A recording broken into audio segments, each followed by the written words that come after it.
Hey, Shalom. Shalom. Brothers of Great Millstone Charlotte, Great Millstone Raleigh, coming at you with another lesson through the Holy Spirit. All right. And Lord willing, this be edifying and informative to the flock, the church, the body, the believers. Habakariah. Before we get started with this lesson, as always, we want to give all praises, all honor, and all glory to Yahweh, double honors to the apostles and the elders of Great Millstone that taught us his truth and rule well. Peace, blessings, and mercy be unto the house of David. Habayafta without a hopeful elect. To you always say shalom. Shalom. All right. Another day to bring out the glorious gospel of Yahweh Bashem El Shai, the good news which is afforded unto you so-called blacks, Latino, Native Americans, and Hispanics, right, which go by these proverbs and bywords, which your true nationality is the nation of Israel, the children of God, who the world ignorantly calls God, whose name is Yahweh, and the only begotten Son, Yahweh Shai, who the world ignorantly calls Jesus Christ, right?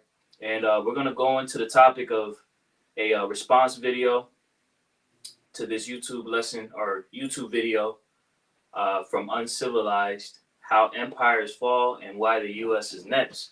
All right, because as we see the state of the world, people are becoming more and more aware that we're at a tipping point.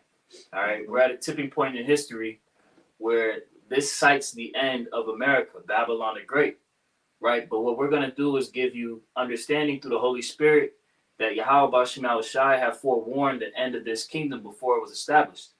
All right, because according to biblical prophecy, Babylon the Great America will be the last rulership of the heathen before the establishment of the kingdom of heaven, right? Matter of fact, before we get that Ecclesiastes, real quick, could we get 2nd Ezra 6 and 9?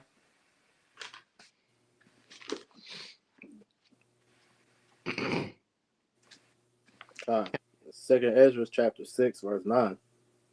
It says, "For Esau is the end of the world, and Jacob is the beginning of it that followeth." Right. Esau is the end of the world, and Jacob is the beginning of it that followeth. Right. The rulership, all right, the nation that governs the world is the nation of Edom, the self-proclaimed white race. Right. Pursuant to Job 9 and 24, the earth was given into his hand to rule. All right.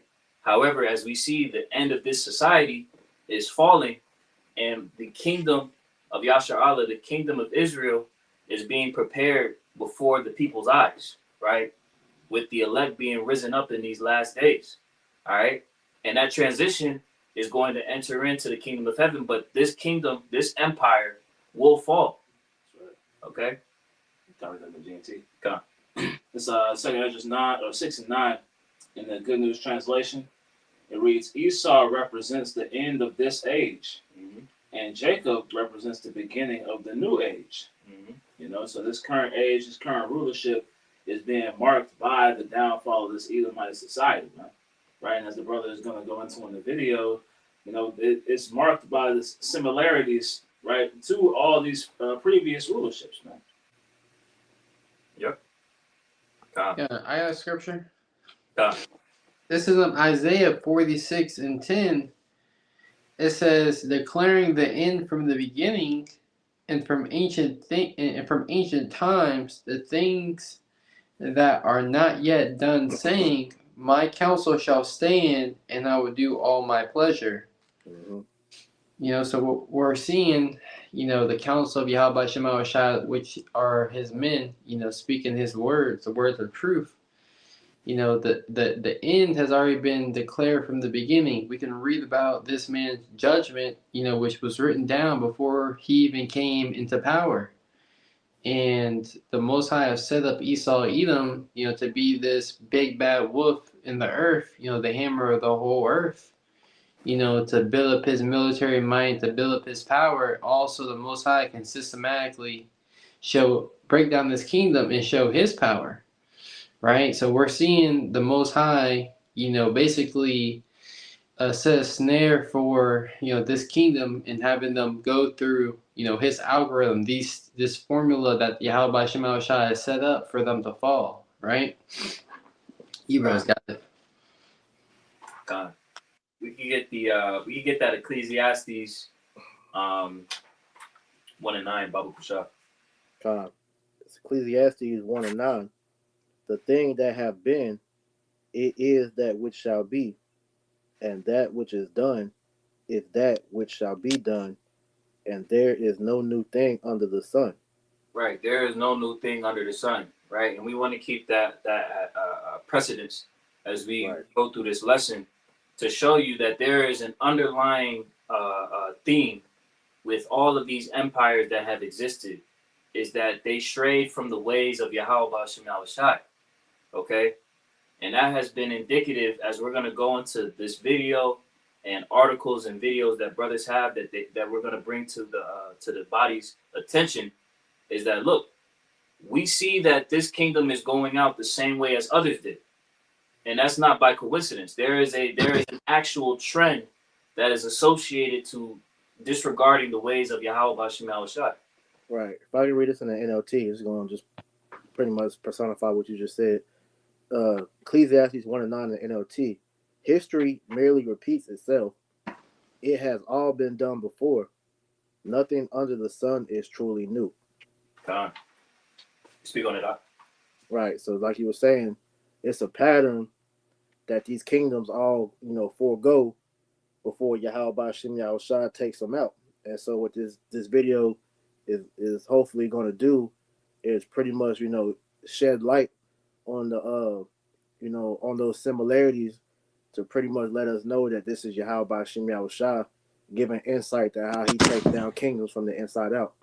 Right. Yep. And there's a quote that pretty much says, in their new guise, the old ways go on. Right? And it pretty much means that they may change appearance right on the outside, but the things on the inside, remain the same. Man. So that's what you see in all these kingdoms. Because if I may add, the things we're gonna go over today, the different empires, they are all ruled by the Edomites, and so we know Esau, Edom, pretty much uses the same playbook. Because there was a quote Apostle Gabar always mentions. I believe it was G. Edward Griffin or one of them, the guys that do the documentaries, and they were going into how these elites, how they're not very smart. They just found the formula that works, and they just keep spamming it. Right. And so that's ultimately Esau in a nutshell, man. They all have the same motives, because they're the same people. Therefore, they do the same things each incarnation. All right, which is these kingdoms we're about to go into. Yeah, I got one more scripture before we play the video. Go ahead. This is 2 Ezra 9 and 5. It says, "For like all that is made in the world have a beginning and an end, and the end is manifest." Right? So the end is, that word manifest means to basically to reveal. So that the end is being revealed, as history is repeating itself. The same signs that these ancient empires, went through, the same things they experienced and, lived out. And we're seeing those same signs of their end. Right? Well, one more verse. I got one after you. Okay. It says, "Even so, the times also of the highest have plain beginning and wonders and powerful works and endings and effects and signs." And we have to liken, this modern day, Babylon the Great, modern day Egypt, to, the ancient Egypt, as a great deliverance, and the Most High show forth His power and plagues in those last days. And these signs that we're seeing are leading up to those plagues. These signs that we're going to be showing in this video are going to be leading up to those plagues, those sore punishments that Yahweh Shema Shai is going to pour upon this world of disobedience. So just to add to what you were just saying, because as you said, the end was written from the beginning. So Yahweh Shem Shai is bringing the end, to Babylon. That's a good thing. You should be rejoicing in that. So as we're going to go into these similarities of how these kingdoms all took the same path, this is something to rejoice in. All right. This is Ecclesiastes 7 and 8. "Better is the end of a thing than the beginning thereof, and the patient in spirit is better than the proud in spirit." So better is the end of a thing than the beginning thereof, because as we're witnessing the end of Esau Edom's kingdom, all right, that's actually a blessing unto the elect, because we're the only ones truly looking for the end of this kingdom. like it says in the book of Sirach about how one of the things the Lord glories in is somebody that can see the fall of his enemies. You know, so brothers and sisters, we should be rejoicing as these things are being revealed unto us to let us know how we're one step closer to getting up out of here. But you got it out. Beautiful. Go ahead and get the video rolling.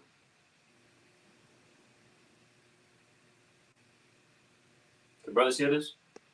No, Yeah, I was gonna pull up on the. I personally don't hear. I'm gonna see there if it's playing. Brothers hear this? No, Yeah, I was gonna pull up on the. No, it's not playing out. yeah, nah. It's not playing? Live. Let me see. Still not playing? Nah, it's an echo now. Salakia. Bear with us one moment. You want one of the brothers just to play it from the chat? In the meantime, we'll just go through an article and then we'll jump to the video. Let me see here. Because it should have been able to play. Salakia. Give me 1 second. Yeah, let's try to put it back on the screen. God.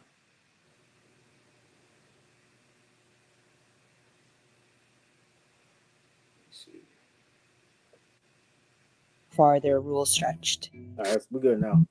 All right, come on. Every empire falls.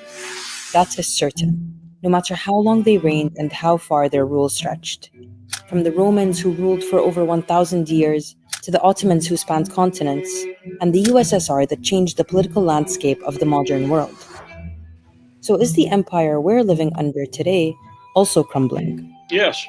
The key question is how fast. We have bounties beyond those known to the people of any other day. American democracy is obviously limping on both feet. America is not the greatest country in the world anymore.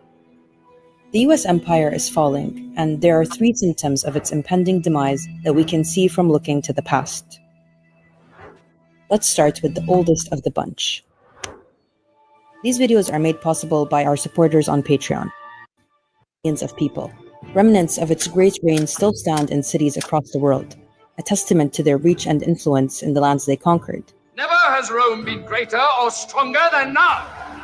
But then, after 1,000 years of domination, it fell. And just like Rome wasn't built in a day, it didn't fall in one either. Instead, the fall of the Roman Empire was death by 1,000 cuts. But there's one factor in particular we're going to look at: internal decay. At the height of its grandeur and its glory, a civilization so powerful it could never be conquered from without. Yet it found the seeds of its destruction within itself. There was a huge disparity between the lives of the elite and the commoners.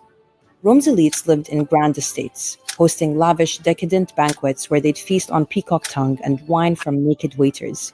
Every one of these senatorial families has holdings all over the Roman Empire. They're the equivalent of small multinational corporations. They are wealthy in a way that is impossible for us to understand. The poor lived a very different reality. They worked menial jobs and lived mostly on bread and porridge, living in overcrowded, badly built buildings, prone to collapse and spreading disease. The games are all about the Roman emperors giving the people what they need, and it's always described as bread and circuses. They had to feed the people of Rome, but once they were fed, they had to be entertained. Let the games begin!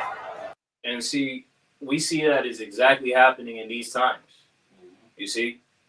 The parallels of how it mentioned the hierarchy that exists being rooted in corruption, right? We're seeing that more and more as we see what happened recently with UHC, the United Healthcare, how there is a growing feeling of disdain toward these corporations, toward these systems that are that have been established to govern the people, right?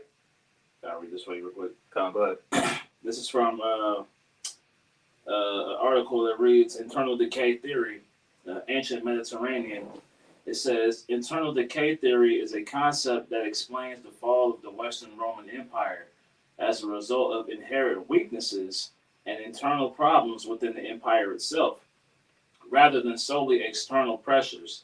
This theory suggests that corruption, economic decline, social decay, and political instability eroded the foundations of Roman society over time, ultimately leading to its collapse. Factors such as a declining population, ineffective leadership, and loss of civic pride are considered key elements contributing to this internal deterioration. So all these things that we just read are qualities that America is exhibiting, man. Mm-hmm. Right? These are all signs of the fall of this kingdom, man. So, like I said, economic decline, social decay, political instability, right? Declining population, right? Because the articles go out about how the Edomites, are becoming the minority, right? Ineffective leadership. People don't trust their governors. They don't trust the politicians. The loss of civic pride, right? That American pride is no more. So all these are elements that are contributing to that, man. Yep. Real quick, because you made mention of that pride. This is Isaiah chapter 14 and verse 11. It says, "Thy pomp is brought down to the grave." Right? When you go into that word for pomp, it goes into pride. Okay? It says, "And the noise of thy vials, the worm is spread under thee, and the worms cover thee." Right? Speaking of the corrosion of this country, speaking of the corrosion of Babylon the Great, right? And those things that the brother had read, and as this woman is speaking of in the video, are all contributing to that overall corrosion, right? Because in order for the kingdom to go forward, there has to be proper rule. There has to be proper leadership to govern the people, right? Sirach the 10th chapter. I got that. Oh, you want to get right now? Kai, I can get you go right to the point of what you just said. Okay. This is Sirach chapter 10, verse 8. Because of unrighteous dealings, injuries, and riches got by deceit, the kingdom is translated from one people to another. Yep. Right. The kingdom is translated from one people to another. Right. And it's directly tied to the inability to govern the people appropriately. You see, because people are meant to be governed in a way that sustains them. Right. And as we see throughout time, those that stray away from the order of Yahweh B'Shem Shai, it always fails. You see? And that's what causes the transition to the next kingdom, But see, this kingdom to come, right, is going to be predicated upon the law, statutes, and commandments. Right? That's why this kingdom, the kingdom of heaven, shall be an everlasting kingdom. Right. I got like two precepts off of what you just said. Okay. This is Ecclesiastes chapter 10, verse 16. It says, "Woe to thee, O land, when thy child is a king, and thy princes eat in the morning." Because the pretty much the king is supposed to be for the people. It's another scripture that says that too, but I can't think off the top of my head. But the people serve the king as well as the king serve the people, because in order for rulership to be governed the correct way, that king has to be a righteous ruler, which we understand the Edomites are the furthest thing from that, man. All right. So as we have constantly witnessed through history, the Greeks, the Romans, and just America, just using the top three we can think of off the top of our heads, all those rulerships were ruled by wicked individuals, and this is eventually why their kingdoms ended up falling, because they weren't for the people. They weren't for the kingdom that they were trying to establish. It failed because they were doing things as we saw in this video, being corrupt leaders. They was assassinating each other. All right, they destroyed the people. Different examples to show, hey, they're not fit. All right, so it says, "Woe to thee, O land, when thy king is a child, and thy princes eat in the morning," because the resources that the king is supposed to allocate to the people to have his kingdom flourish, they take it to themselves, man, and they're pretty much greedy with it, and they don't distribute it, which causes that inner turmoil to rise between the class versus the upper class. Because you made mention about how what was the company, the dude that got assassinated, was it UHA? United Healthcare. Yeah, United Healthcare. That CEO that got whacked, because that was a hit.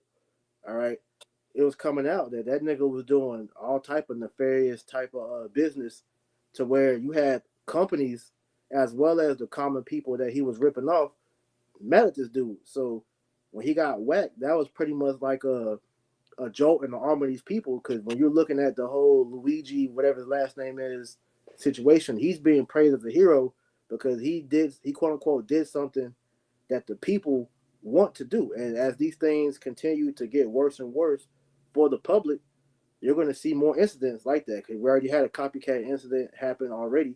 So that's two that's just going to be domino that's going to eventually fall down the line. Right. And I got this. Oh, Okay, I got something for you. Go ahead. This is Ecclesiastes 5 and 8. I'm reading it in the NLT, in verse 9.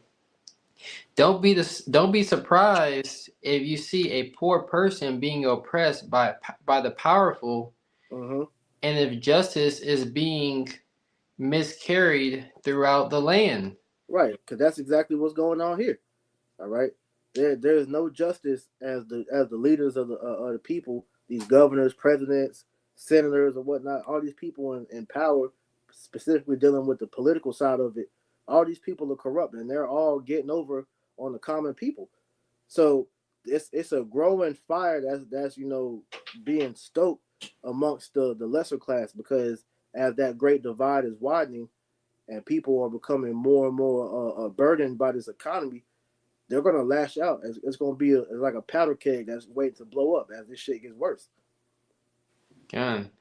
It says, for every official is under orders from the higher ups. Right, the elites. The elites are the ones that's behind this. And I'm glad you read that, because you mentioned the dude getting whacked. This was a situation that was set up by the elites, man. Because when you go into that store and you start digging, that dude Luigi, he was really set up. He's what you call a patsy. He was set to be the fall guy, because what these elites eventually want to happen is for this civil unrest to occur, to where these people are going to be beginning to fight back, which is going to in turn cause martial law. This is why you have that term order ab chaos. So these elites are doing this on purpose. Mm-hmm.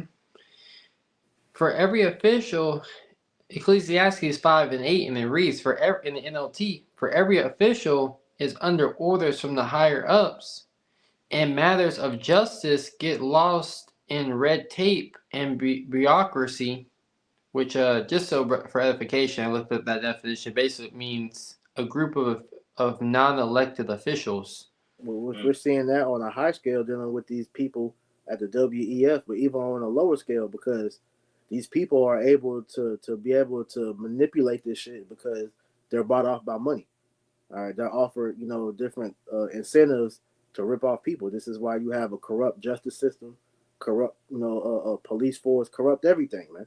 From the medical to judicial to the law, everything is corrupt because the elites know who to pay off, and those that don't take the bribe, they get whacked, man. So it's a big ass scam. God, one more verse. Even verse 9, Ecclesiastes 5 and 9, even the king milks the land for his own profit. See, that's what we've been saying, but this is tying back to what the scripture we read earlier in Sirach, the 10th chapter. All right, because of unrighteous dealings, injuries gotten by deceit, the kingdom shall be translated from one to another. All right, because Esau obviously isn't handling the kingdom the correct way that Yahweh Shem Yahushua would want a ruler to rule as. So he's allowing his kingdom to erode from the inside out, so that this place can fall outwardly. Because before a kingdom is taken down, it always corrodes on itself first, man. Okay. I got a definition. So I was listening to a video today about money and capitalism, and they went into how ethics has been taken out of capitalism. Mm-hmm. Doing what's right for the people. So I got the definition of ethics. It says, what do you mean by ethics in business? Business ethics refers to, right, because America is a big business, right? It's an empire. To implanting appropriate business policies and practices with regard to agreeable subjects It says accountability, care, and respect, honesty, healthy competition, loyalty, transparency, and respect for the law. Oh, this is like this is where I wanted this one. There's like multiple definitions. It says first ethics refers to well-founded standards of right and wrong that prescribe what humans ought to do, usually in terms of rights, obligations, benefit to society, fairness, right? So all of these things, fairness, setting up a society where, everything is, well, and that's, I don't want to speak about that, because there's always going to be a higher class, but when you look at Esau, Edom's history, he's even robbed his own people, during times like the Great Depression, they stole upwards of $13 trillion from the American people, right? All to build up their war chests, right? For World War II. So all these things has been going on for such a long time. Look how they freely milk the land, and rape, robbery, and murder, upon the children of Israel, right? And the scriptures say, woe to thee who establish a town by iniquity, right? And buildeth a town by blood, right? And that's what Esau, Edom has done. So it's only a matter of time for these signs of your end to start showing themselves. You brothers got it. If I can make one more quick point, because the biggest sign that this capitalism doesn't have ethics is the fact that they set up the Federal Reserve System. Mm-hmm. And brothers should know the history of how that was set up, dealing with Jekyll Island and all that. So they are printing money out of thin air. So it just goes to show you that, man. These devils ain't right. But you got it up. God. Cornwall still got a little bit more in this article. I'm putting it in the screen right now. This is off it's a study guide going into internal decay theory. Continuing on, it reads, internal decay theory emphasizes the role of systemic issues within Roman society, such as corruption among officials and moral decline among citizens. So like you brothers have made mention of, right? The moral decadence is leading to, the different, the so-called assassinations and, as we see, taking place. Yeah. I get something real quick. And, back on that. sorry, go ahead. That was one. You got it. Real quick precept, straight to the point. This is Isaiah chapter 19 and verse 14. It says, Yahweh hath mingled a perverse spirit in the midst thereof. Right? And we see that perverse spirit that's being exercised through these Babylonians, right? Right? That waning love, right? The ethics not being there, the laws and customs of Yahweh Hashem Al Shai that produce a sustaining kingdom, right? It says, and they have caused Egypt to err, right? America, Babylon the Great, in the scriptures is known as spiritual Egypt, right? It says, to err in every work thereof, as a drunken man staggereth in his vomit, right? So I just wanted to add to that moral decline, right? Taking on that drink, that Babylonian juice, the wine, the doctrines, the philosophies of America, they're just completely inebriated, right? Mm-hmm.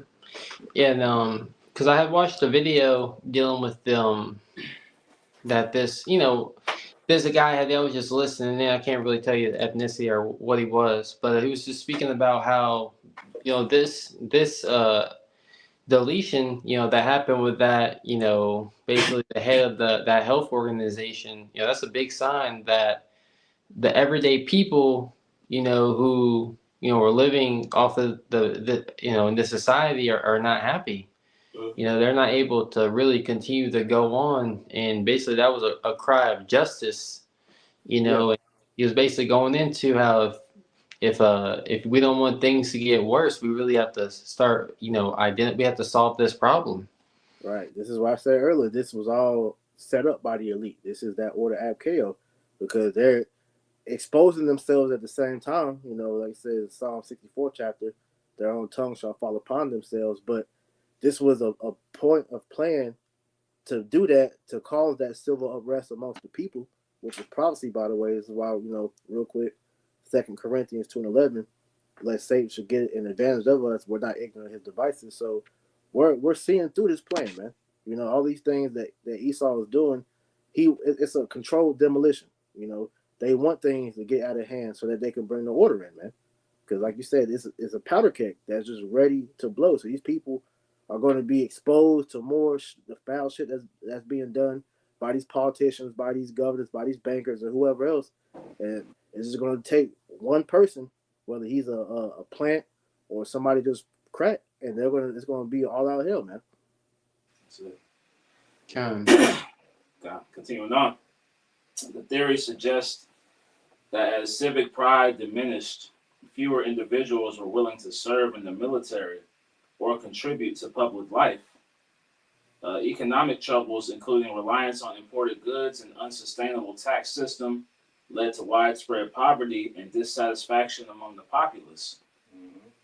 Political instability resulted in civil wars and power struggles, further fragmenting the empire and making it more vulnerable to external threats. The combination of these internal issues created a cycle of decline where each problem compounded the others, making recovery increasingly difficult. You know, and we're seeing all this take place in America right now, man.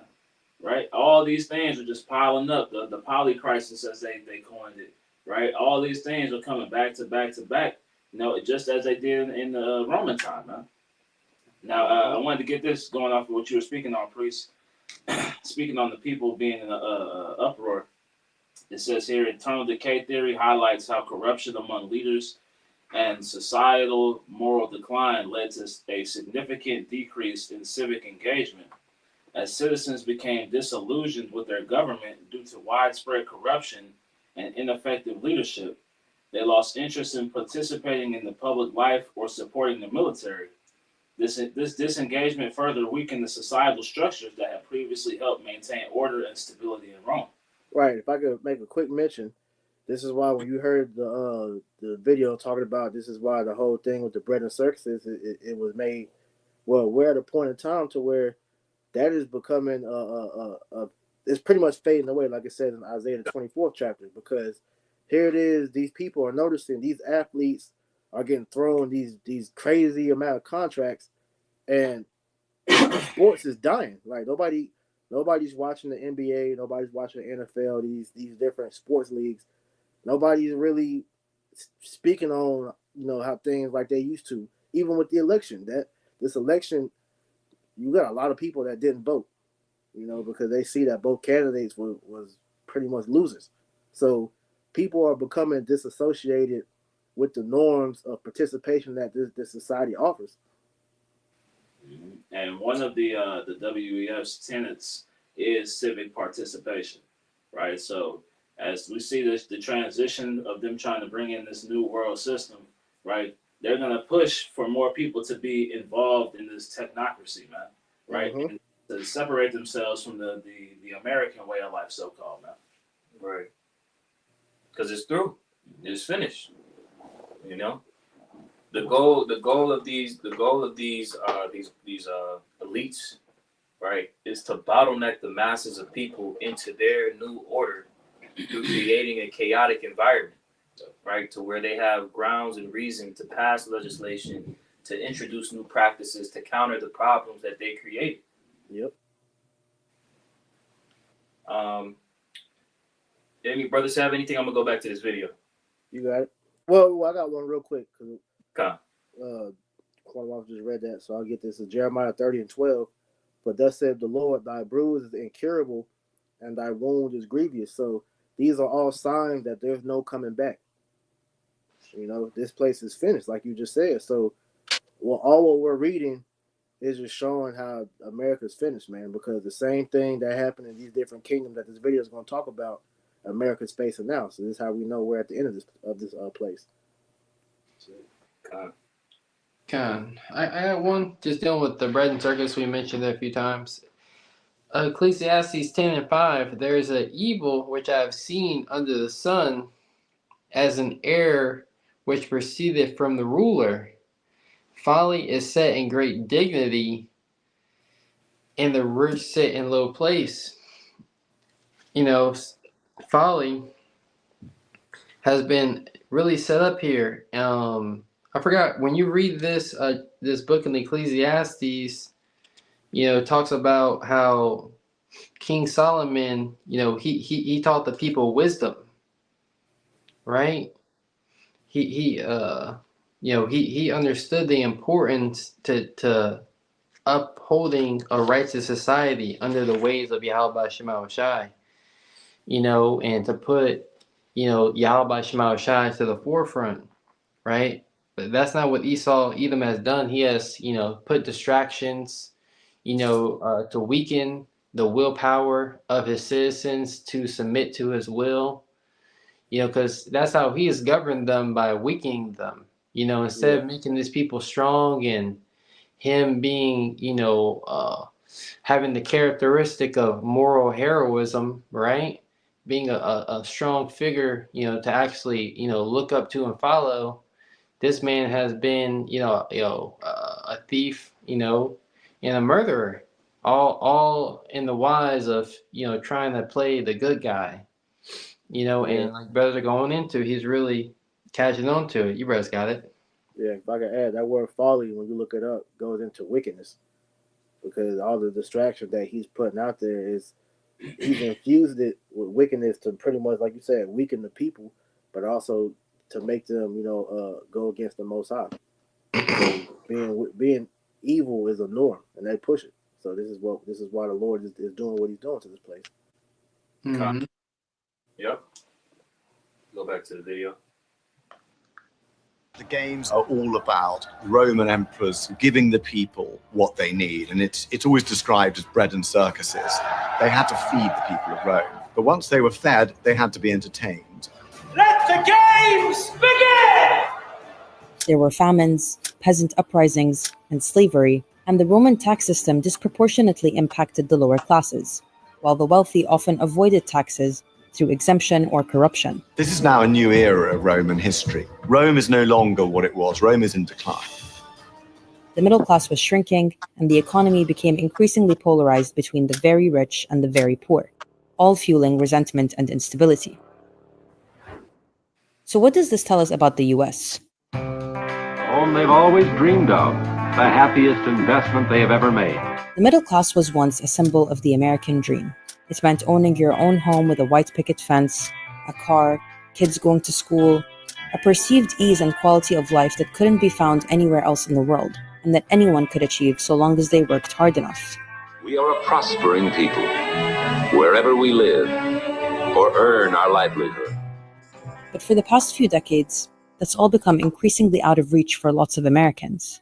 Some people skipping meals because they simply can't afford it. The number of people experiencing homelessness in a single night went up 12%. Every year, hundreds of thousands of people are literally asking for donations to afford medical treatment. Our roads and bridges are crumbling, our airports are out of date, and the vast majority of our seaports are in danger of becoming obsolete. But Americans from the grocery store to the gas station are seeing their budgets tighten every single month. And the changes suggested would mean higher taxes for the average American family, widening America's already massive income gap. 90% of the wealth is right here in the top.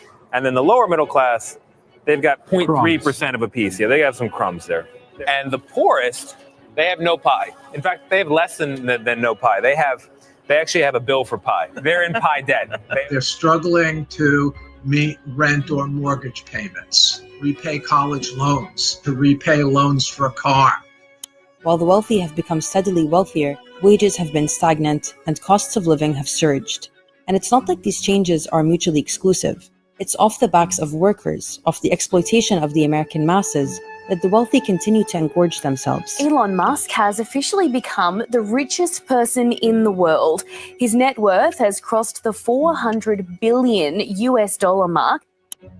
Companies buying out the housing market, insurance companies making healthcare unaffordable, politicians taking money from lobbies to protect corporate interests and fill their own pockets, and the working class is well aware.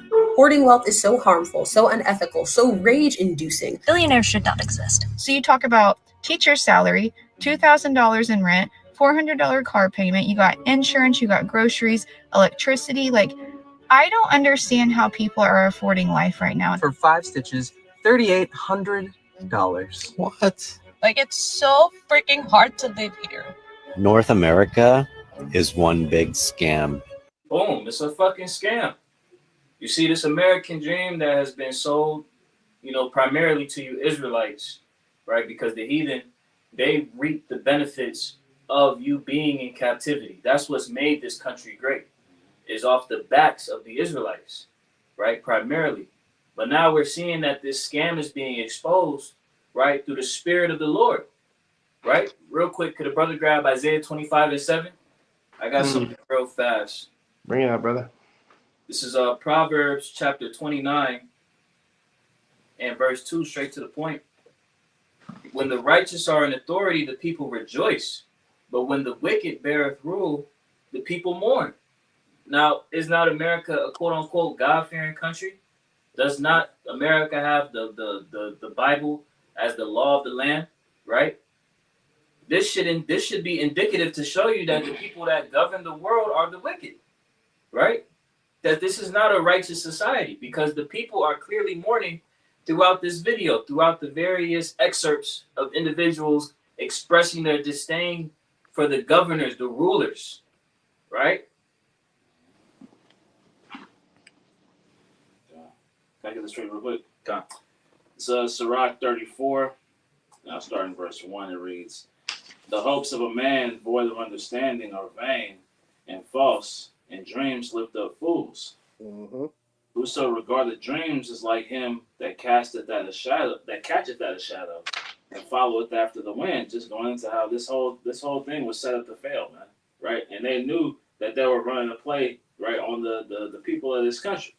You know, so their whole MO was to ensnare these people into this trap, right? And sell it to them as a dream, as some grand possibility. That's why she was making mention of the middle class, right? They pushed that during that time so that everybody gets invested into that, and they chase that dream in perpetuity, you know? Right. And as you see, as the things is breaking down, that dream is getting further and further from them. So the people that was invested in the American dream are starting to see that this shit was a lie. And this is why, as you know, brothers has been going into, everybody is starting to look at these damn devils, these bankers, the elites, as the problem, you know? God. Jumping down, it's verse 7.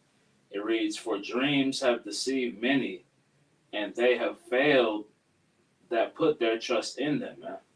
Right? So this whole thing was a big enchantment, a big deception, right? That was gonna fail these people from the jump, man. Yep. Time. Could a brother grab that Isaiah 25:7, Biblical shot? Okay, can you get it on? Yeah, I was looking for something, but yeah, I got it. Yes, like I was looking for something too. I got it. It's Isaiah 25:7. "And he will destroy in this mountain the face of the covering cast over all people, and the veil that is spread over all nations." Right. And that's what we see that's happening. Esau is being exposed, right? And with that exposure, these people are starting to see that everything that they had fought for, right, as the brother has said, in perpetuity, was nothing more than a rat race, right? You were nothing more than a hamster on the wheel, chasing after that piece of cheese, not knowing that you were just you were just a cog in the machine, right? Mm-hmm. They show forth these little trinkets, you know, and put that in front of you to make you think that that was going to be what you should seek after, when all of it was just a ruse, right? It was all a lie. But now we're in that time of exposure, and people are starting to wake up. That's right. Did y'all have something? Yeah, I got a couple things I want to bring out. One thing that video mentioned was how these major companies don't really pay any taxes. Well, the super rich. Well, here it is. Apple, they had a lawsuit. I just want to. So as of December 30th, 2024, Apple net worth, our market cap, is 3.83 trillion. This makes Apple the world's most valuable company by market cap. Right. Hey, and that matches the GDP of some of these countries, Said it even surpasses some of the GDP of some of these smaller countries. Mm-hmm. So basically, the reason why I'm bringing this out is because when you look at Apple, Apple heard that they got sued for not paying taxes. So in 2016, the European Commission accused Ireland of giving Apple illegal tax advantages. The commission claimed that Apple was only paying 0.05% tax on profits from its Irish subsidiaries. And they had I was watching their case. They had a case where all that money that they made, out of the U.S., they said they didn't want to bring that back to the United States, especially with the tax, how much money they were going to have to pay in taxes.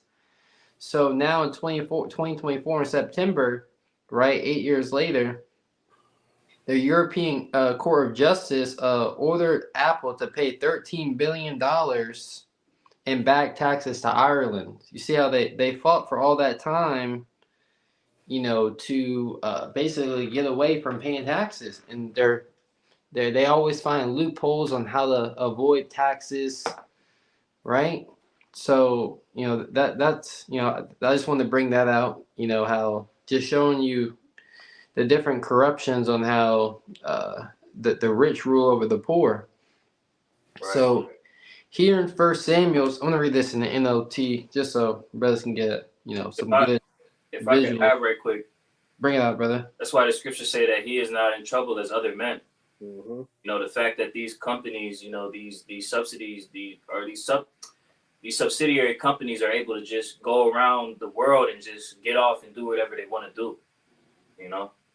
Yeah, because hey, when you make the rules, you can break the rules, man. This is his kingdom. Yep. You got it, Azar. I don't want to read too much of it. This is 1 Samuel 8, and I'm going to read verse 10, and I'm going to jump down to the point. 1 Samuel chapter 8, verse 10. So Samuel passed on the Lord's warning to the people who were asking him for a king, right? Because you had the nation of Israel asking, the Heavenly Father to set up a king where Yahweh was our king, right? Just to jump it down, verse 14 is a good place. It says, he will take away the best of your fields and vineyards and olive groves and give them to his own officials. He would take 1/10 of your grain and your grape harvest and distribute it among his officials and attendants. He will take your males and your female slaves and demand the finest of your cattle and donkey for his own use. He would demand 1/10 of your flock, and you will be his slaves. When that day comes, you will beg for relief from this king you are demanding, but then the Lord will not help you. And that's why, we should be crying for the true king of the nation of Israel, Yahweh Shema Shai, who's actually going to be ruling in righteousness to where, things like greed, things like, covetousness, is not in the picture, because all, one thing I realized, during that video, they were speaking about how, the wealth is just sitting at the top. Well, that means things are stagnant. Right. Wealth is, that energy is supposed to be flowing. It's supposed to be moving throughout the society. It's supposed to have a purpose. Sorry, go ahead, brother. Slocky, I was gonna say that's why money is known as currency, because like you said, currency is flowing. It's supposed to be moving. That's right, brother. I'm gonna get that James the 5th chapter real quick. That's the spirit. I was holding that. I got you. Bring it out, brother. It's James 5:1. Go to now, ye rich men, weep and howl for your miseries that shall come upon you. You break it down. Yeah. So weeping the miseries that's gonna come upon you.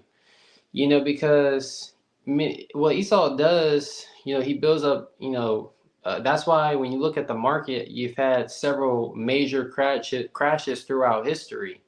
Just dealing with the Great Depression, if you look at the history and, you have economists and people are like, we don't know why this happened.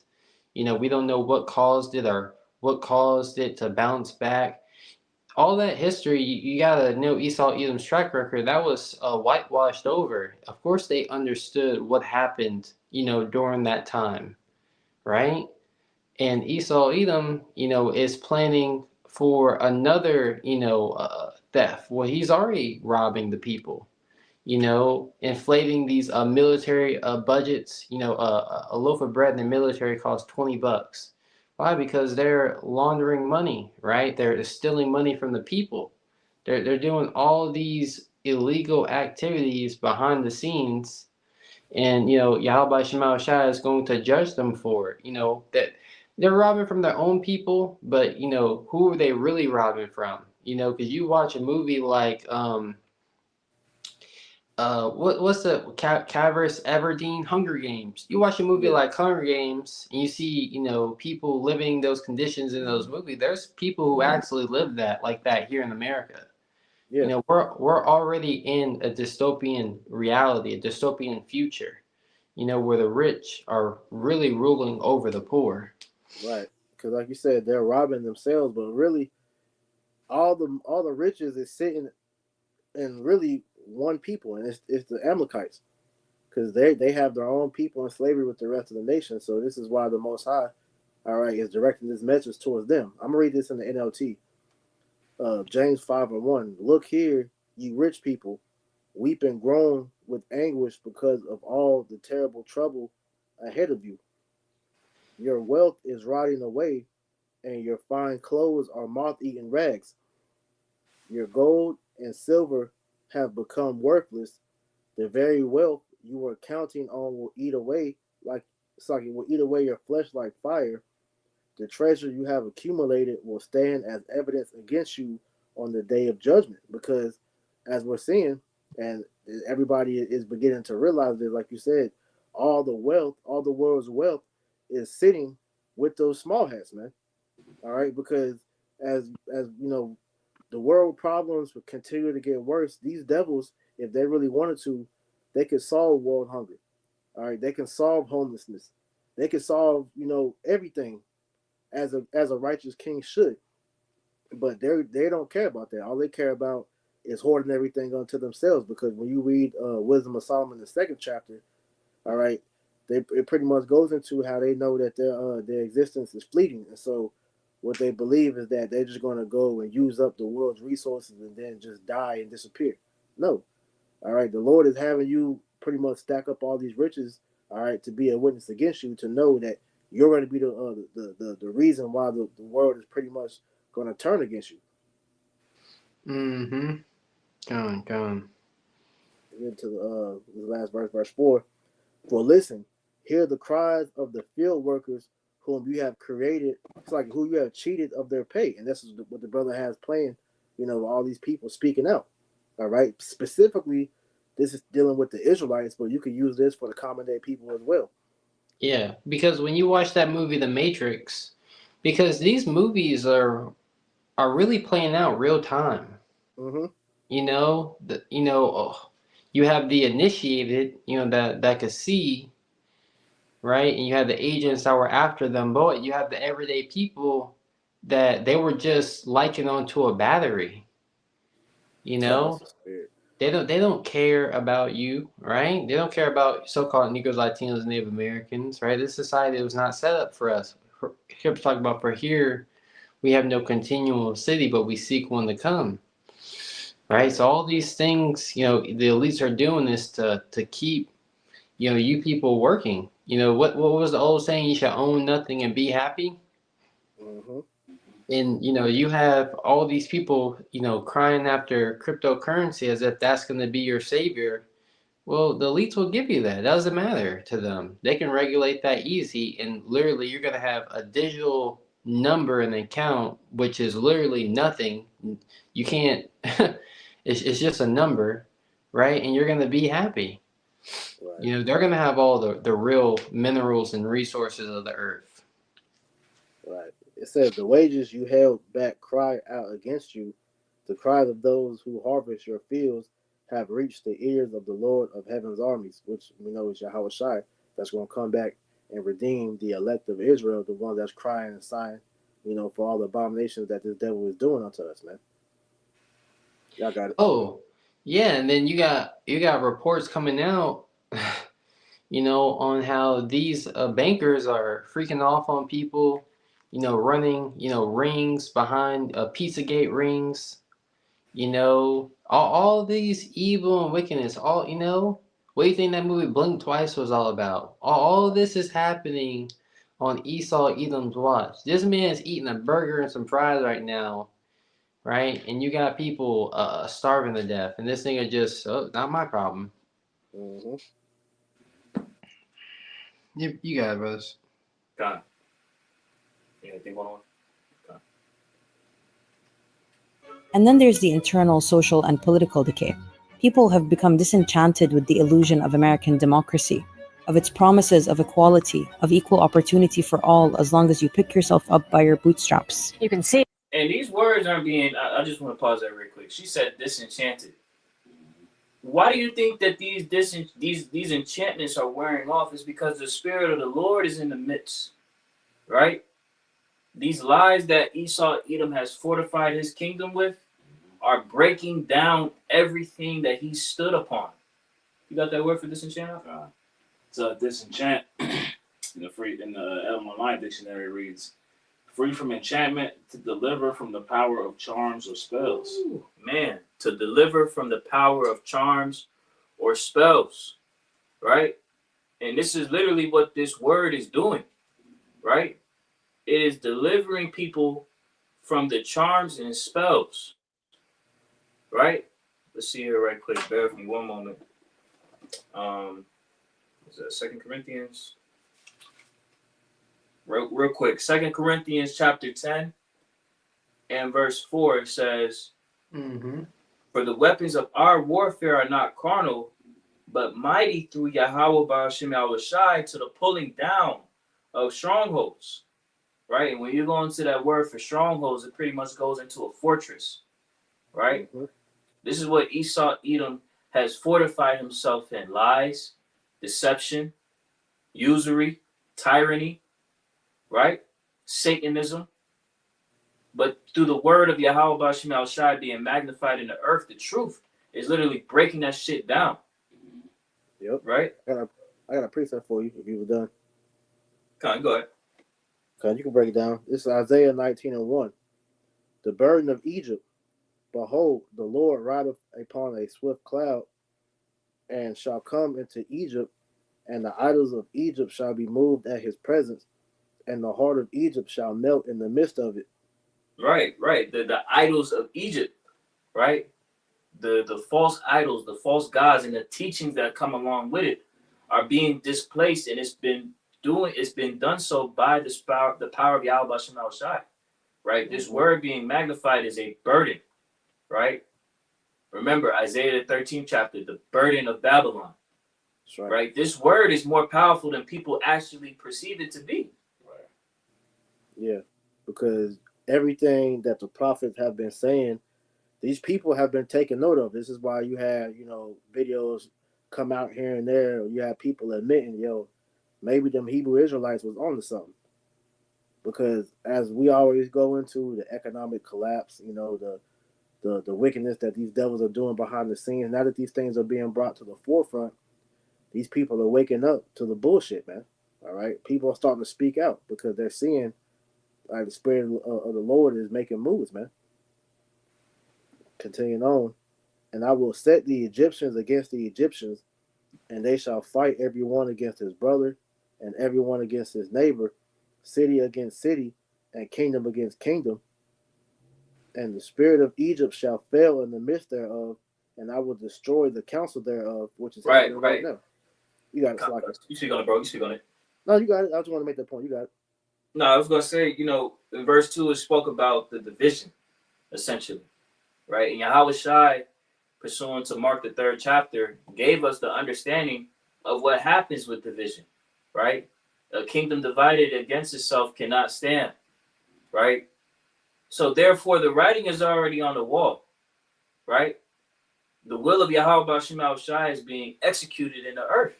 He's the one that's putting out this vibration of division. You see?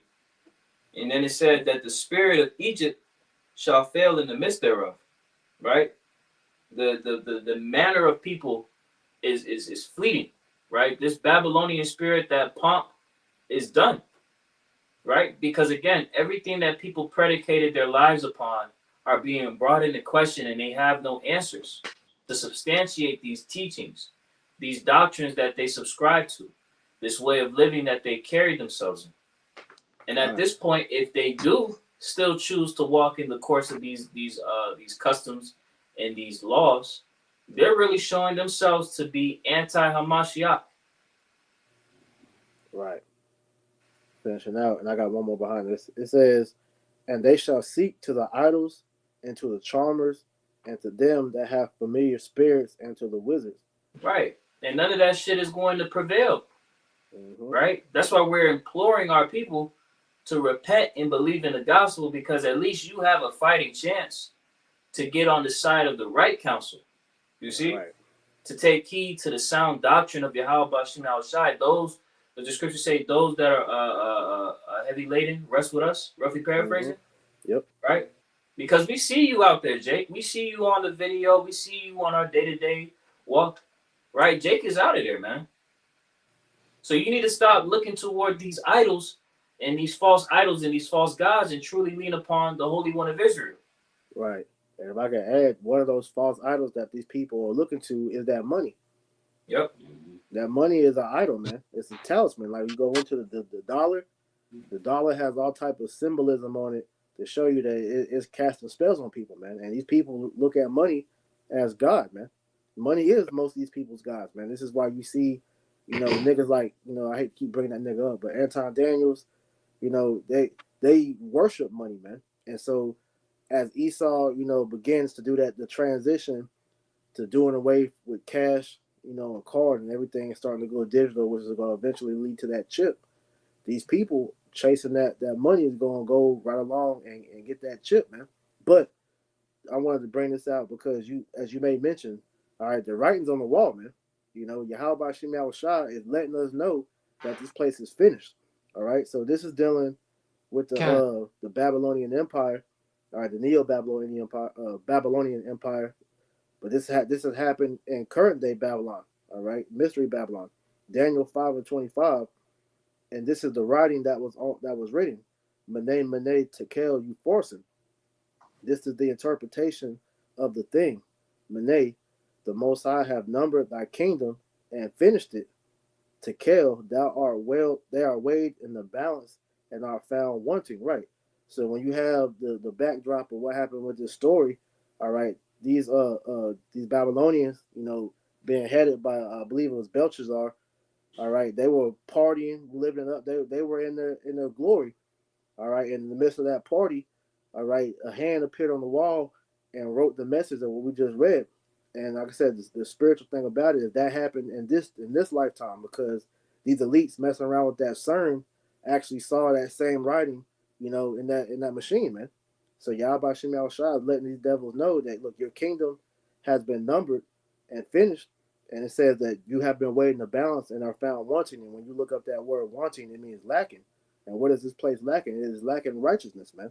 It's lacking morality. It's ultimately lacking Yahweh Shem Al Shai, because as you may have mentioned at the beginning of the video, all right, when kingdoms, all right, move away from the scriptures, move away from Yahweh Shem Al Shai, all right, that's when these kingdoms began to go on a downward spiral to destruction, man.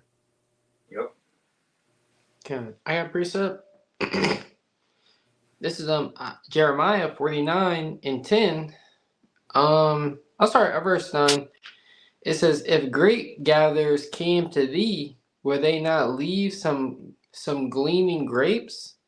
If these came by night, they will destroy till they have enough." But Esau Edom, he's on that path of, he's unsatiable, right? Constantly taking more and more. You know, as scriptures talk about how death and his desire is as hell. You know, he cannot be satisfied. Verse 10 is the point. But I have made Esau bare. I have uncovered his secret places till they have. I'm sorry. And he is not. Jeremiah 10 and 49. Jeremiah 49 and 10. But I have made Esau bare. I have uncovered his secret places, and he shall not be able to hide himself. His seed is spoiled, and his brethren and his neighbors, and he is not. You know?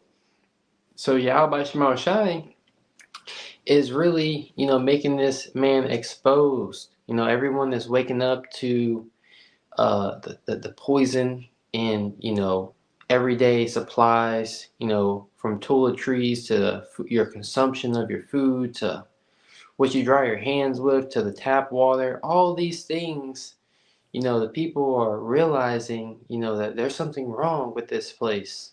You know, there's something wrong with Babylon the Great. You know, this isn't the golden city anymore. This is really, you know, a nightmare. Like us, you know, on the harping this point, we're literally living in a dystopian future. You know, it's not so much a dystopian future as to come. We're already living in a dystopian future. Animals coming to extinction, right? And the Most High is exposing this man to be the root cause of all these problems going on in the earth, right?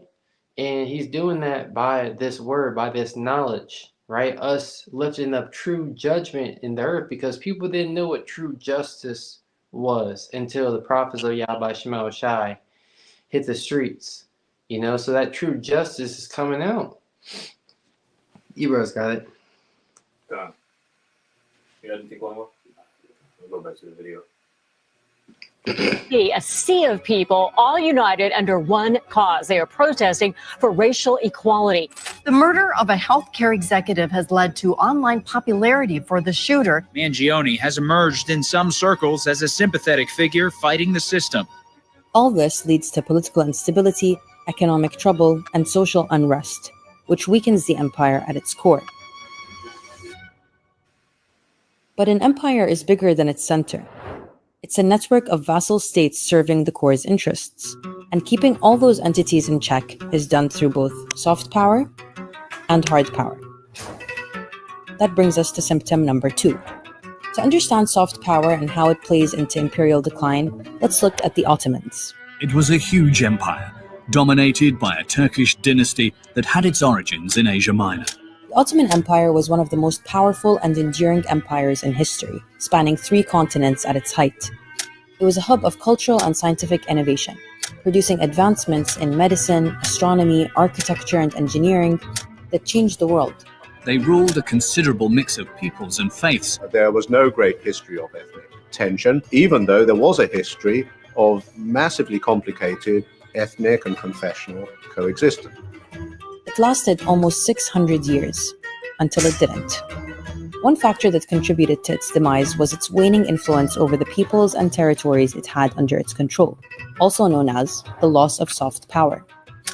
Soft power is about being more persuasive than coercive, about getting people to comply without using force. In the case of the Ottomans, it was a delicate balance of diplomacy and cultural influence. But over time, the empire's ability to foster loyalty among diverse groups was eroding, aided by rising nationalism within these communities. The Greeks were the first to rebel against the Ottoman shackles. The minute you start getting a political world, this system is going to break down. And that is what happens in the 19th century, and that is the great conundrum for the empire. People stopped buying into the vision of the empire and began to break off and pursue their own.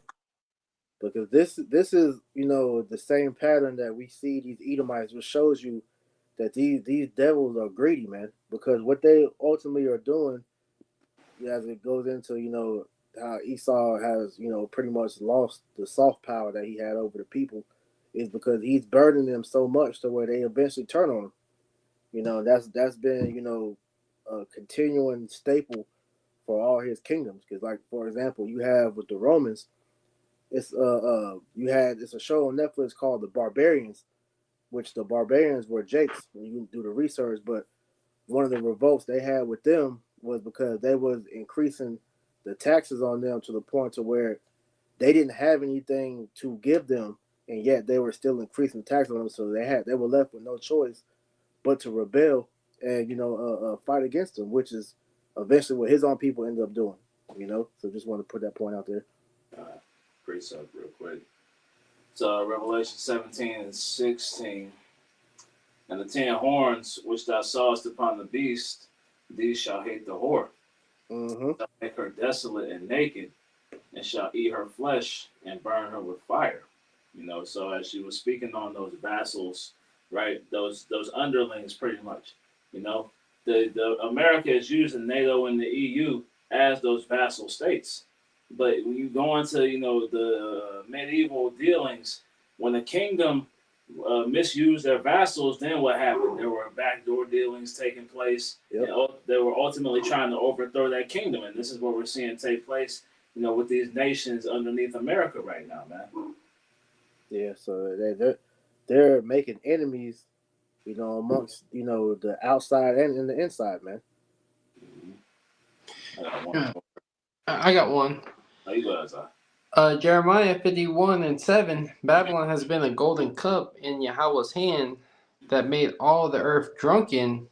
The nations have drunken of her wine. Therefore, the nations are mad. So Babylon, which is America, being that exalted nation that has made the people drunk, with its way of life, with its wisdom, it's been shown to be perverse. And a lot of these leaders, I remember back a few years ago, you had China, they were doing the fat camp, boot camp, trying to get obesity out of their country because of the cheap foods that they were, eating, living that American lifestyle. You have Russia that's cleaning up the alphabet community from out of their society.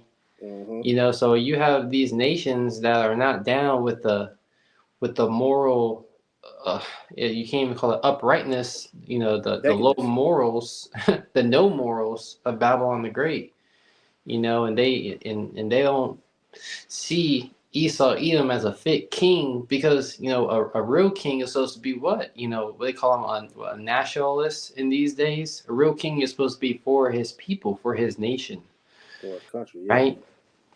You boys got it. I got one to add to that. Habakkuk 2:15.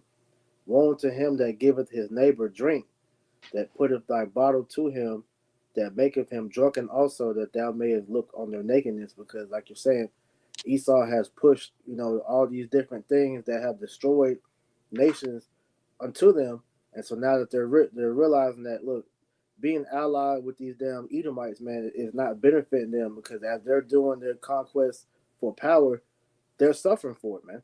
Like you had, about a year or two ago, when America in their conflict with Russia, and they destroyed those two pipelines. America's allies, they suffered from that, and that's why you had some of them, they broke away and sided with Russia. But you're starting to see that happen a lot more with their allies, because, like I said, they're witnessing that they're actually being hurt by the different things that America's doing. So for these elites, the best interest is not in the interest of the people that's supposed to be allied with him. Right. Real quick, this is Isaiah 47:15 in the NLT. And all your friends, those with whom you've done business since childhood, will go their own ways, turning a deaf ear to your cries. So this is what we're seeing take place, man. Like you said, Priest, America has no allies, right? When this war actually starts to kick off, people are going to turn their backs on America. The only thing America has is their dealings with Israel. Those Israelis out there, man. Everything else is the world versus the whore on the beast, man. So once America is being used and abused to the point of no return, this is what we're going to start seeing, is all these nations start to take their chunk of flesh, man. They see that opportunity, while America's on its knees, man. Yeah, America is like the elite's bottom bitch, and she's about to turn her last trick, man. So they trying to get every last use of it they can out of her. Exactly. Yep. Keep going. Own interests. Now, the US has been really good at soft power. It began after World War II, when the US positioned itself as a global leader promoting democracy, economic growth, and cultural influence. Joe's the king because he can buy more with his wages than any other worker on the globe. It is the most important idea that the United States has contributed to the world. Citizens of every rank can expect to have a better, richer, happier life. It helped rebuild war-torn Europe, set up major global institutions where it continues to hold significant power, and has exported music, television, and pop culture across the world for decades. And the messaging of this soft power has been consistent and clear. Shining city upon If a I can hill. make a point on that real After quick, 200 but years. as we know, America is 100% export. They don't import slocky. They don't export anything of value to the world. And so all the stuff that it just named that what America does export is harmful. You know, that's that bottle that we just spoke about. And all these nations are beginning to realize that we're actually suffering from sounding with this bitch, man. So we gotta get away from it, man. You know, so that just shows you how the stage is being set more and more for these nations to come against Babylon. Exactly. This is them, the personification of them spreading themselves as that green bay tree. Yeah. Right. Them getting their branches and their leaves and their roots in every nation across the planet, man. So, and this was the whole point of what you see took place after World War II. What she's saying is them to push that what was it called, soft power, right? You know, to cozy up the people, right? So that once they decided to bring the hammer, they were already well entrenched throughout the globe, man. Right, because that soft power was pretty much a cover up for them to pretty much put these nations in debt to America, really in debt to the elites. But they, as we know, use that soft power to pretty much get it to where these nations they looked at America as an ally. So what these elites did would bring America to help them in whatever conflict that they were in, and now they owe America a debt, which therefore allowed these Rothschilds to put their banks in these different countries to where they pretty much have infiltrated almost the whole world.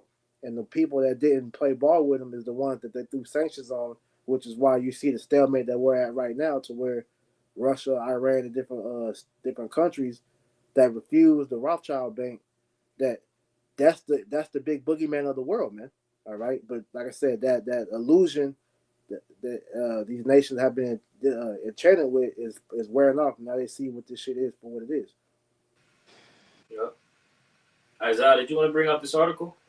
No, we don't have to.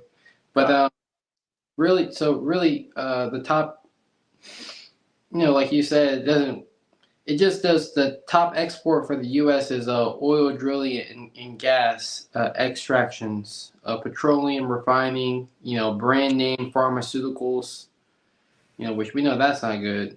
It's all bad shit, man. It's shit that doesn't benefit these other nations, as well as the indoctrination and this fucking so-called democracy, man. Yeah. Westernization, the colonization, man. It's all destructive. So I just want to read number 6. They call it organic chemical manufacturing, are used in variety of products, including foods with synthetic flavors, wood products, and pesticides. Yeah. Shit. This is why when you look at, the American restaurants, whatever they franchises that's in these other countries, it's certain products that is banned in other countries that is allowed here because they understand that shit's not beneficial for their people. Yeah, and like I said, it's soybean, like all these things we know not to be good. You bros got it. I just want to, Con. Yeah, go back. She's still a beacon, still a magnet for all who must have freedom. But for soft power to work, For people to buy into the fantasy and want to participate, they need to see credibility and moral consistency. Now, just to be clear, the US has violated the principles it preaches since its founding, not to mention since its emergence as a global hegemon. It seems the majority of people were willing to overlook that and buy into the American dream. Hey, real quick, so we But the spoke on that earlier. As I quoted, I'll get it. Habakkuk 2:12. Woe to him that buildeth a town with blood and establish a city by iniquity. As the video just said, man, that's was America's upbringing, man. All right, sin, bloodshed, and sin, man. But then try to use the Bible and Christianity as a force to seem like they was God fearing, man. That they were for the people. Yeah, one thing she just said too was buying into the American dream. You know, they didn't look at her works, her track record, but they bought into, you know, they had a belief that, you know, that she would be good, that she was good, you know, and that's really what's been, you know, keeping this place afloat for such a long time. The belief in, you know, America, USA, the saviors of the world, you know, the golden city, you know, sidewalks of gold. It's looked at basically as a Elysium, you know, that's what America is really looked at as. For brothers that have seen the movie, you know, it's a movie called Elysium, you know, where the earth was in decay and they were living in the heavens, you know, where it was paradise. Yeah, You know, and that territory of paradise is getting smaller and smaller, you know, as the world is waxing worse and worse. Yep. Because post World War II, America was separated from all global issues, man. You know, that's why you ask these people about what's happening geopolitically, they can't give you an answer on anything, man. You know, but as the brother brought out those enchantments being worn down, now you're starting to see, you know, people start to care about America's footprint, you know, across the globe, man. Mm-hmm. Time. Go back. illusion is falling apart. The mob tore down scaffolding, battled their way through the last line of police defense, and broke into the Capitol. Pause that and go to the other video with the more of the cake, because that's what they just spoke on. So that'd be good to add in there real quick. It's not long. Okay. Let's see there. Because these are all step by step progress to show you how this place is corroding from the inside out, man. Happens at the end of every civilization's reign. And I think this happened with the Greeks and it happened with the Romans. And it's one of the things that Douglas Murray, when I had him on my podcast, was discussing. He said one of the things that happens at the end of civilizations is they become obsessed with gender. It's a thing that happens where men start becoming women and women start becoming men, and it becomes like a big focus, like cross-dressing and all this stuff becomes a big point of focus. And I was like, well, why is that? He goes, it seems to be that they're dissolving all boundaries and all norms and all societal structure, and that's a part of it. It's like gender roles. Con, that's a good one. The woman goes in a little bit more detail. That wasn't it? No, I sent you the one with the woman. It's a YouTube link. Oh shit, Salakia. Con, you good? Because she's gonna pretty much say something similar, but she goes into detail with just showing you like this is a trend that history always goes. God. Which once again brings back that Ecclesiastes 1:9. History repeats itself because, like I said, Esau Edom has the same playbook. Okay, because he took what he learned from the Egyptian captivity, the Babylonians, because them Hamites was nasty. All right, they're the original homos, man. All right, and they took that because when you go into the Moism, all right, that's the highest form of Satanism. Okay, and what Esau is trying to do with his New World Order is bring in a kingdom ruled by Satan. So when you begin to blur the lines between what a man and a woman is, the people they're like a blank slate because they don't know what's what anymore, man. So you can fill that void with anything that you want, which is what they have done. This is why the whole focus on Moism is what it is. And while you're getting that, I had a quick. This is an excerpt from this book called "The New World Order," and it had a point to where it said, real quick. It says the old world is coming to an end. It will be replaced with a new way of doing things. The new world will be called the New World Order. This structure will redistribute property from the have nations and will give it to the have not nations. The New World Order will include changes in the family. Homosexual marriages will be legalized. Parents will not be able to raise their children. The state will. All women will be employed by the state and not allowed to be homemakers. Divorce will become exceedingly easy, and monogamous marriage will be slowly phased out. The workplace, the government will become the owner of all the factories of production. The private ownership of property will be outlawed. Religion will be outlawed, and believers will be either eliminated or imprisoned.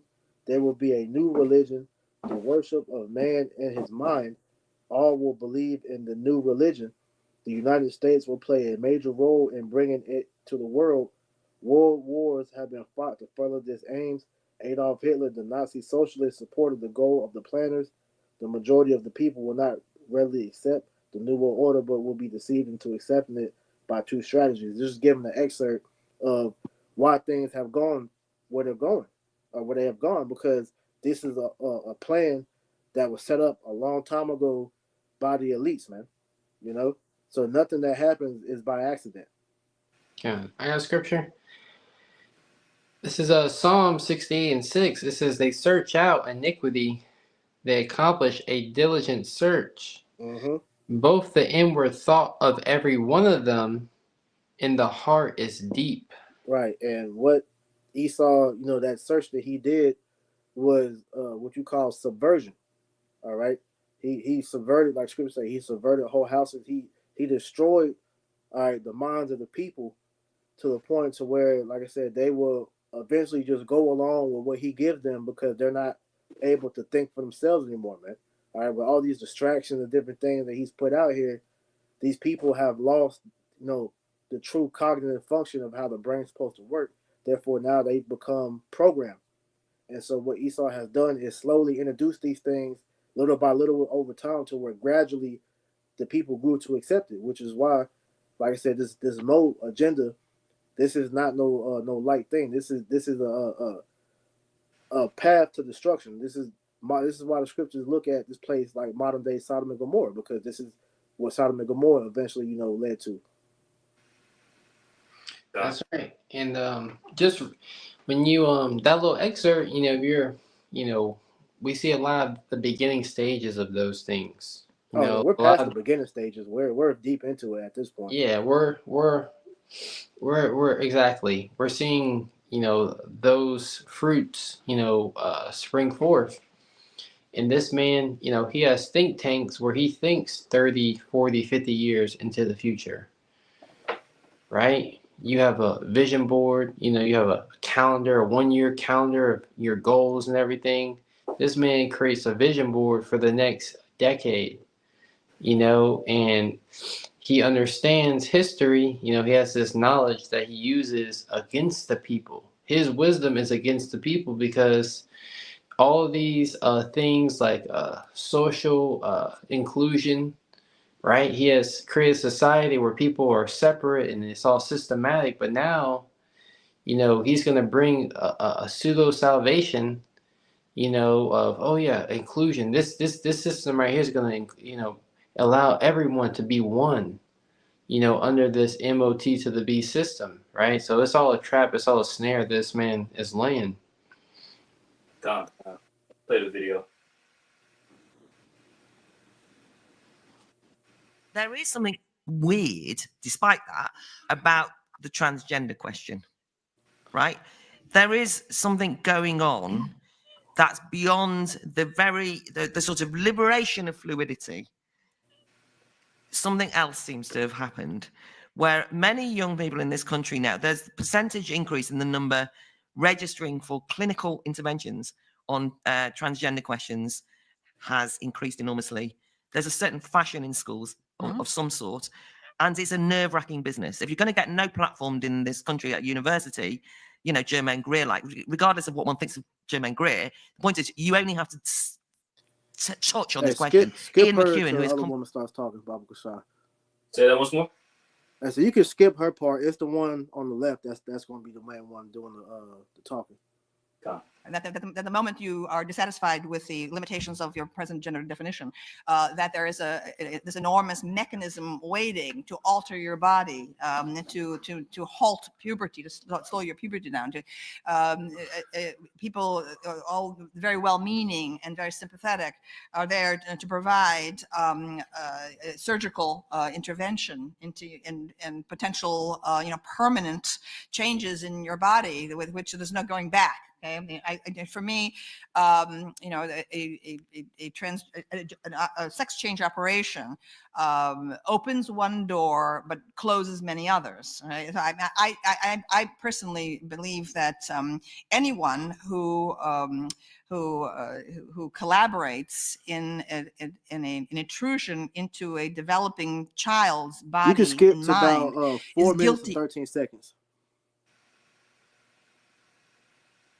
And that's what the sexual persona is. I explored it in history, but the more I explored it, I realized that that historically, the movement toward androgyny occurs in late phases of culture. Okay, as a civilization is starting to unravel. Okay, and that you can find it again and again and again through history in the Greek art. Okay, you can see it happening. All of a sudden, okay, there's a kind of the sculptures of handsome nude young men athletes that used to be very robust. Okay, in the archaic period, suddenly began to seem like wet noodles. Okay, toward the end. Okay, and that the people who live in such periods, a late phase of culture, whether it's the Hellenistic era, whether it's the Roman Empire, whether it's the Mauve decade of Oscar Wilde in the 1890s, whether it's Weimar Germany, people who live in such times, okay, feel that they're very sophisticated, they're very cosmopolitan, okay, and homosexuality, heterosexuality, so what, anything goes, and so on.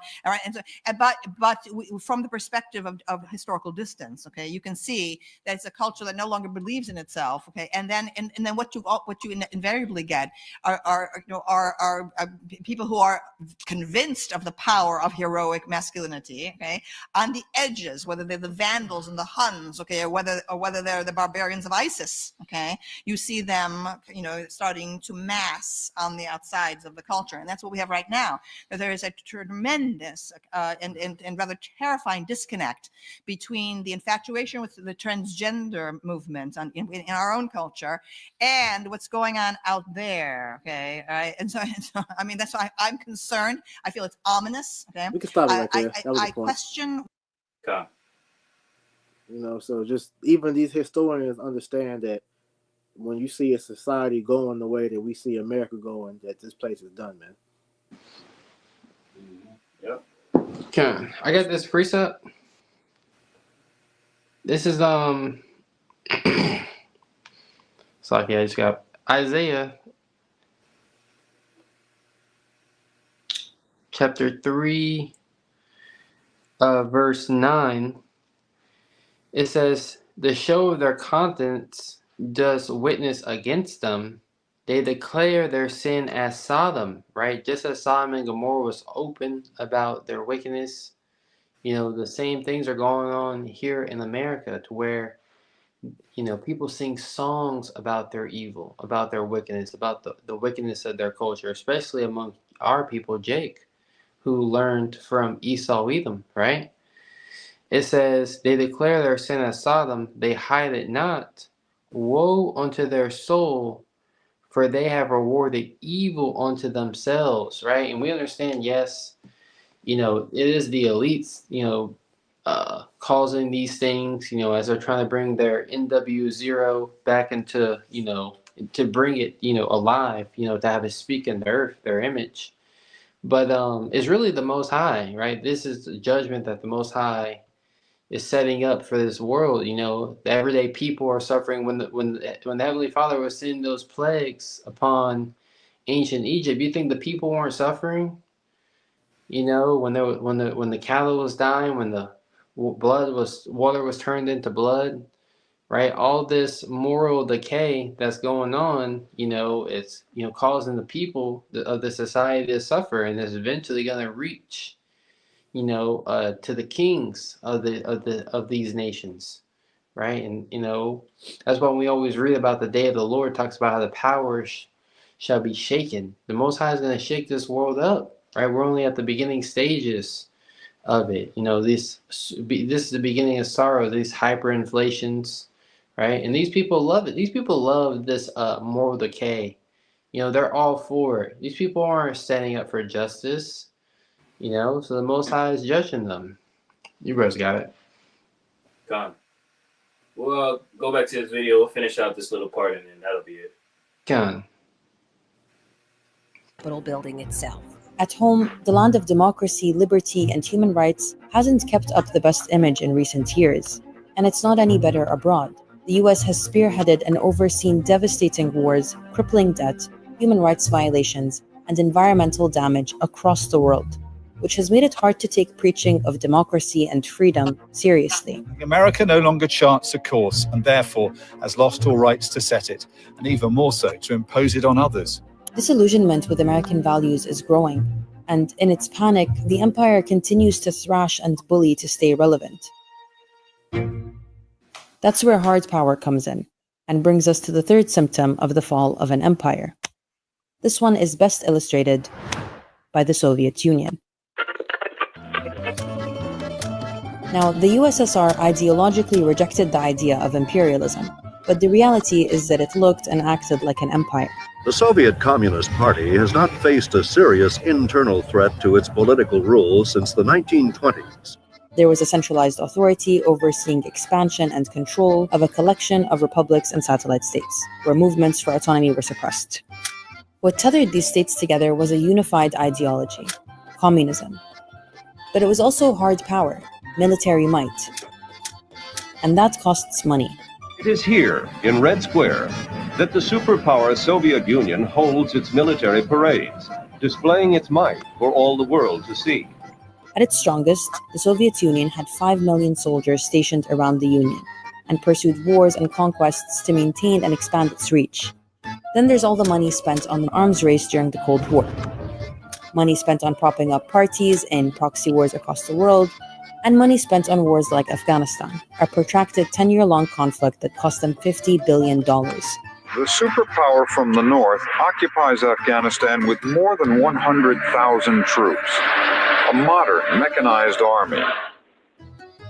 Eventually, the cost of keeping the empire in check became unmanageable, and the economy took a hit. By the late 80s, people within the Union were struggling with soaring poverty and a low quality of life, with no strategic wins to show for all that money spent. Military and ideological overextension drained not only the economy, but public morale as well, until people got fed up. In Moscow, the hammer and sickle is lowered for the last time. Sounds familiar. All estimates agree that the cost will be at least $1 trillion. The Bush administration never expected the war to drag on as long as it has. The fall of Kabul to the Taliban marked an abrupt end to America's longest war. The war cost American taxpayers about $1 trillion. The US carried out long, brutal, expensive wars in Iraq and Afghanistan, with nothing to show for it except instability and devastation and financial loss. Then there's the constant ideological wars. The war on communism, the war on drugs, the war on terror, the war on China and Russia. There's a constant boogeyman in the ether to justify US military spending. The US maintains the most bases in the world at over 700 and spends hundreds of billions of dollars on the military every year, more than the next 10 countries combined. It's funding Ukraine in its war against Russia. It might support Taiwan in a war against China. Billions of dollars spent, and we can't remember the last war the US has actually won. But last year, an undeniable awakening happened. This has been a senseless and a deliberate slaughter, a genocide, and it is happening on our dime. For over a year, Americans and the rest of the world have watched US politicians from both sides of the aisle cheer on and fund the genocide of Palestinians in Gaza to the tune of billions of dollars. It has shattered the idea that the US is a beacon of justice and human rights, and irreversibly cemented the hypocrisy of American moral exceptionalism. The empire has never been so exposed. And it's shown Americans, who back in the imperial core continue to struggle to live decent, dignified lives, where all their tax money is going, and where it's definitely not.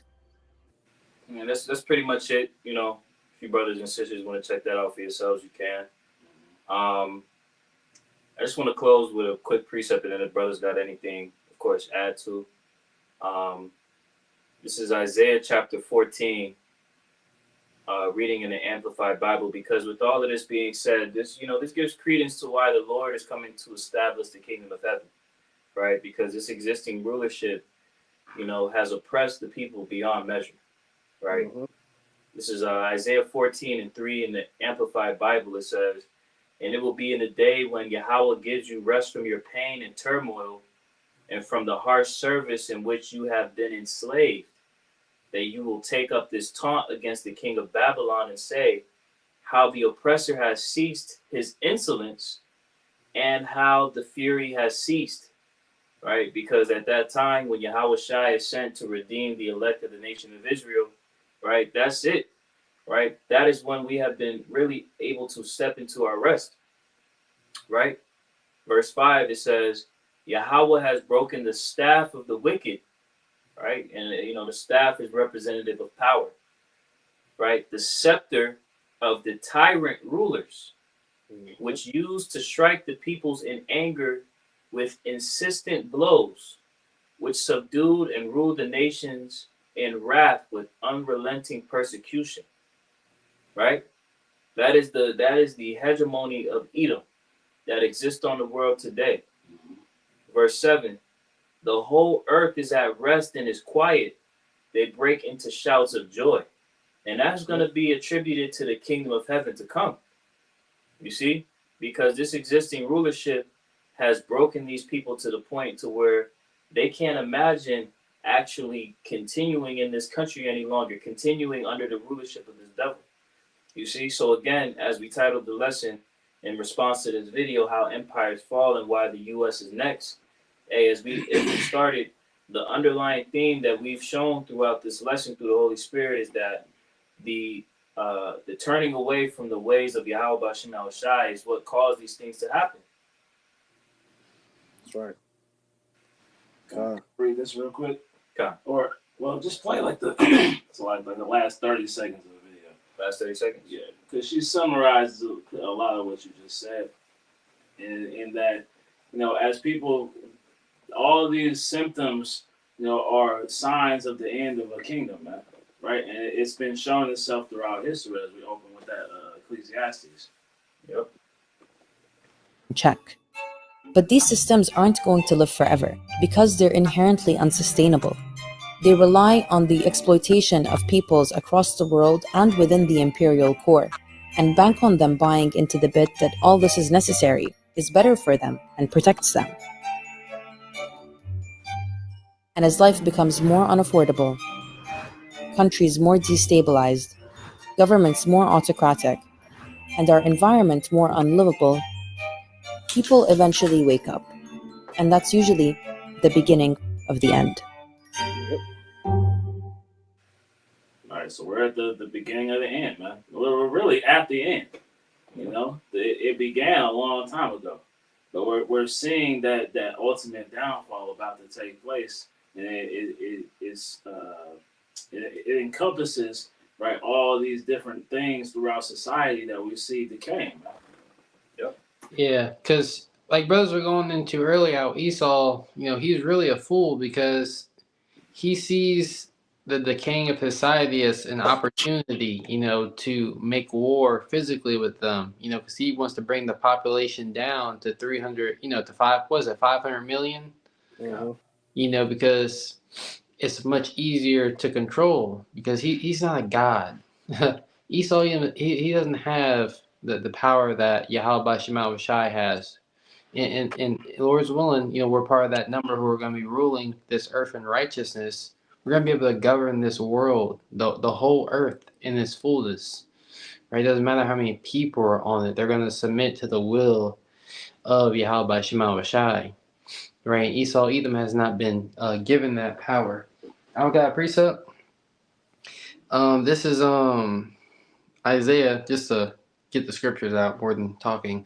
Isaiah 47:9, but these two things shall come to thee in a moment, in one day, the loss of children and widowhood, right? So great mourning is coming, to the powers that be, and the citizens are gonna pay as well. But the powers that be, right, are running this world, that's running society, that's continuing to rob the people of their resources, and the people are waking up, right? And Esau Edom thinks he's so wise that he's gonna make war with the people, have them, like they said in the movie Leave the World Behind, fight each other, right, against this invisible enemy, right? But here it is, the Most High is going to bring the loss of children and widowhood. They shall come upon thee in their perfection, for the multitude of thy sorceries, and for the great abundance of thy enchantment. So all of these things that he's done to keep the minds of the people are going to fail him. People are waking up. It's no longer working anymore. And those scriptures say in Job, the wicked, those that have reaped down thy fields, they're going to come upon you. The Most High is going to raise this world up against Esau Edom. And the power shall stand in fear. They're not going to be able to handle the chaos that's coming. One more verse, Papa Shah. For thou hast trusted in thy wickedness, thou hast said, none seeth me. Thy knowledge, thy wisdom and thy knowledge, it hath perverted thee. Right? This man thinks he's so wise.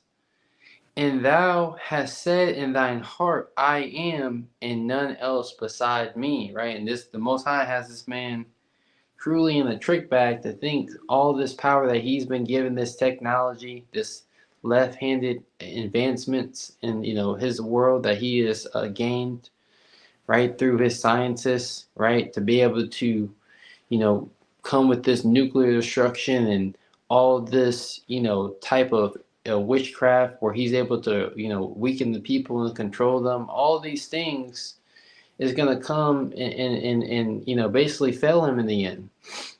Anybody else got it? I got one more. Jeremiah 13:26.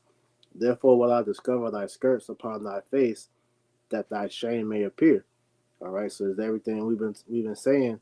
The people are now being made aware that the Edomites are the problem of the world. They are the ones behind everything. They're the ones that's causing these things to pretty much, go the way that they're going. Like you said, to pretty much try to use the world's problems as a means to bring themselves into a new world. But that's gonna backfire, man. The people gonna turn on them, and ultimately Yahweh Shemal Shah is gonna destroy this man. So he's through, man. America's through, and all you people that believe in this place, y'all through. That's right. That's all I had. Is there anything else? Hey, Lord, brothers and sisters were edified through the Holy Spirit. All right, we're going to close giving all praise, honor, and glory to Yahweh. Double honors to the apostles and the elders of Great Millstone that taught us the truth and rule well. Peace, blessings, and mercy be unto the house of David. How about Yafta Wadada, hopefully elect to you always say shalom. Shalom.